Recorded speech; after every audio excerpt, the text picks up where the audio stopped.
Një ngjarje misterioze ka tronditur njerëzit pasi vdekja e një oficereje policie u kthye shpejt në një hetim për vrasje. Në pranga ka përfunduar bashkëshorti i saj 37 vjeçari Eduardo O, gjithashtu pjesëtari i policisë ushtarake, pasi autoritetet braziliane dyshojnë në verzionin që ai dha për atë që ndodhi.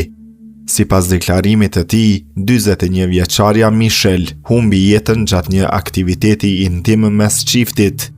Megjithatë, ekzaminimet e para mjekoligjore ngritën dyshime serioze. Mjekët konstatuan se viktima kishte lëndime të shumta në trup, përfshirë dëmtime në kokë, hematoma, plagë dhe shenja në gjymtyr. Hetuesit po verifikojnë gjithashtu nëse vdekja mund të ketë ndodhur disa orë përpara se gruaja të transportohej në spital.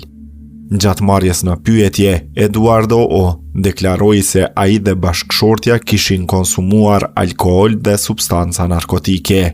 Ai pretendoi se një pjesë e lëndimeve ishin shkaktuar gjatë marrëdhënieve intime me pëlqimin e të dyve, ndërsa të tjerat, sipas tij, erdhën si pasojë e një rrëzimi nga shkallët. Por këto deklarime nuk i bindën hetuesit. Pas arrestimit të tij, policia kreu kontrolle në banesën e çiftit, ku u sekuestruan prova materiale që pritet të analizohen për të ndihmuar në zbardhjen e plotë të ngjarjes. Ndërkohë familjarët e 41 vjeçarës kanë deklaruar se marrëdhënia e çiftit kishte qenë problematike prej kohësh, duke përmendur pretendime për kontroll dhe abuzim psikologjik. Hetimet vazhdojnë ndërsa trupi i Michelle është dërguar për autopsi.